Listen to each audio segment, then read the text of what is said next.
Setiap hari, tenaga kesehatan bekerja dekat dengan alat tajam, darah, dan cairan tubuh pasien. Salah satu risiko paling sering terjadi adalah luka tertusuk jarum.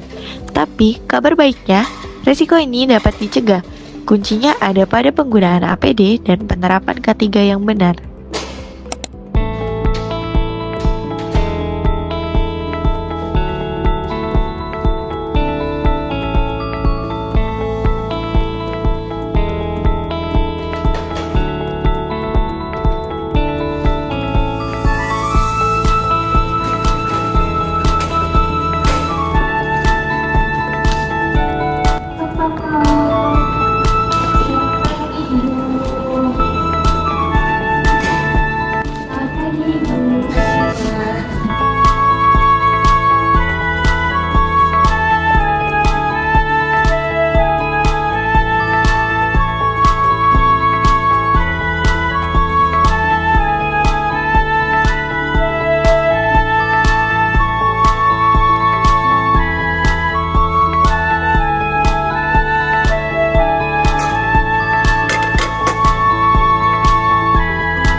Luka tertusuk jarum bukan cedera ringan. Jarum bekas pakai dapat membawa virus berbahaya seperti hepatitis B, hepatitis C, dan HIV. Setiap kejadian dapat berdampak pada kesehatan tenaga medis serta mutu pelayanan. APD atau alat pelindung diri dirancang untuk meminimalkan risiko paparan. APD yang berperan dalam mencegah cedera tertusuk jarum antara lain 1. Sarung tangan, 2. Pelindung wajah atau face shield, 3. Apron atau gaun pelindung, dan yang terakhir adalah sepatu tertutup anti-slip.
Untuk mencegah terjadinya cedera tertusuk jarum, berikut merupakan langkah-langkah pengendalian yang perlu diterapkan.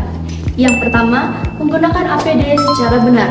Seperti yang kita tahu, kita perlu menggunakan sarung tangan sebelum melakukan tindakan. Lalu, kita perlu menggunakan pelindung wajah seperti masker apabila terjadi risiko cipratan.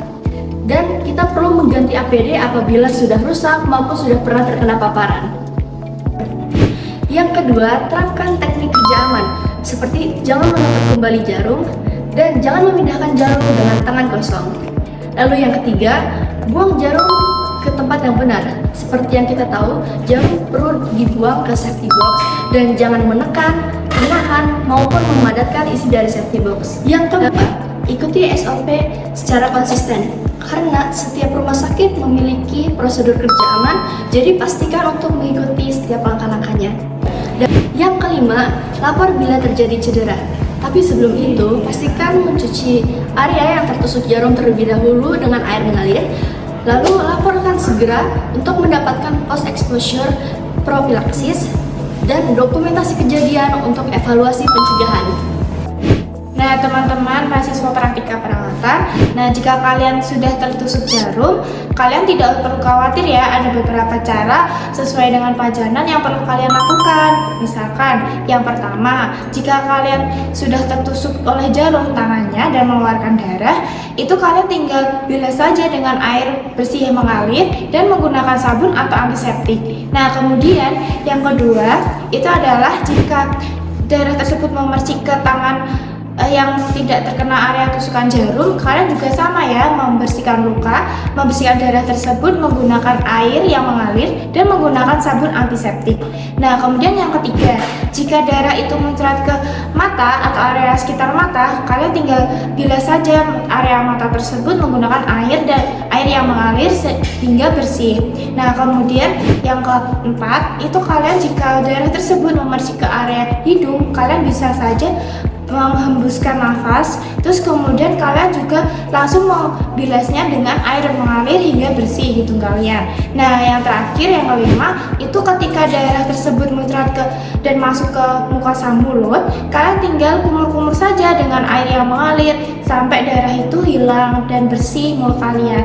Nah, itu tadi beberapa pajanan ketika kalian tertusuk jarum. Bermanfaat. Keselamatan kerja bukan hanya tanggung jawab individu saja, melainkan seluruh tim. Saling mengingatkan untuk menggunakan APD, menjaga lingkungan kerja yang aman, dan mengikuti SOP adalah kunci membangun keselamatan kerja yang kuat. Rumah sakit memiliki peranan penting dalam menjaga kesehatan dan keselamatan tenaga kerjanya. Lalu peranan penting apa saja yang dibutuhkan rumah sakit untuk menjaga keselamatan dan kesehatan tenaga kerja? Itu yang pertama, ada satu, yaitu menyediakan SOP yang jelas seperti prosedur cuci luka, laporan, pemeriksaan, dan PEP.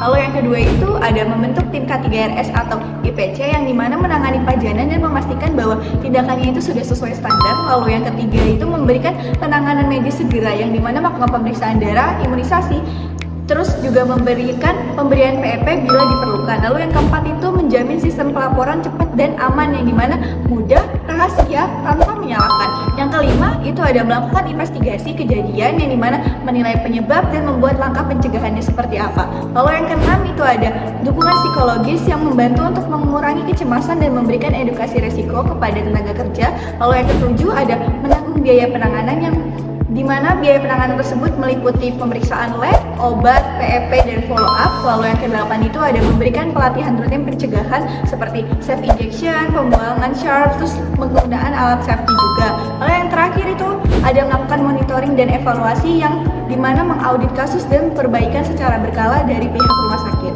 Jadi itulah beberapa peranan-peranan penting dalam rumah sakit untuk membantu menjaga keselamatan dan kesehatan tenaga kerja ya guys.